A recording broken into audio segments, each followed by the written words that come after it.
மாண்புமிகு முதலமைச்சருக்கு ஒரு வேண்டுகோள். யூடிஆர் பட்டாங்கிறது தவறாக கொடுக்கப்பட்ட ஒரு பட்டா. 1979லேருந்து 1987 எம்ஜிஆர் காலத்தில் கொடுக்கப்பட்டது. எம்ஜிஆருக்கு உடல்நிலை சரியில்லாதல அமெரிக்காவில் அனுமதிக்கப்பட்ட நேரத்தில் இங்கு உள்ள அரசியல்வாதிகளால் தவறானவர்களுக்கு போலியான பட்டா வழங்கப்பட்டது. அதனால தான் லிட்டிகேஷன் ப்ராப்பர்ட்டி தமிழ்நாட்டில் உருவானது. அது வரைக்கும் லிட்டிகேஷனே கிடையாது. இப்போ வரைக்கும் அந்த பட்டாவுடைய கண்டினியூஷனை வச்சுக்கிட்டு நிறைய போலி ஆவணங்கள் தயாரிக்கப்படுகிறது. உண்மையான ஓனர்கள் மூலப்பத்திரம் வச்சுருப்பாங்க, தாய் பத்திரம் வச்சுருப்பாங்க. அவங்களுக்கு இன்றைக்கி சார் பதிவாளர் அலுவலகத்தில் அதாவது பதிவு பண்ண மறுக்கப்படுகிறார்கள். பட்டா இருந்தால் தான் பண்ணுறாங்க.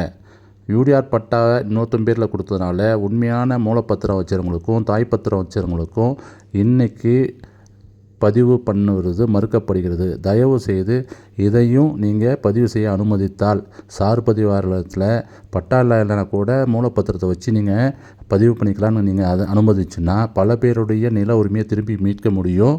உங்களுக்கு 35 வருஷ இந்த லிட்டிகேஷன் ப்ராப்பர்ட்டியுடைய உடைச்ச பெருமை கண்டிப்பாக சேரும். இது பல பேர் குடும்பத்தில் நிறைய ப்ராப்பர்ட்டியை ரெக்கவர் பண்ணுறதுக்கு யூஸ் ஆகும். அப்படி பண்ணுறதுனால உங்களுக்கு தமிழ்நாட்டில் லிட்டிகேஷன் ப்ராப்பர்ட்டியே இருக்காது. இனிமேல் அந்த மாதிரி உண்மையான ஓனர்களுக்கு தான் அந்த நிலத்தை அது சொந்தம் கொண்டாடுறதுக்கும் திருப்பி அவங்க ரெக்கவர் பண்ணுறதுக்கும் ஒரு பெரிய வரலாறு படைப்பீங்க. அப்படி பண்ணுறதுனால தமிழ்நாட்டில் 1 சென்ட் நிலம் கூட லிட்டிகேஷன் ப்ராப்பர்ட்டியே இருக்காது தலைவரை.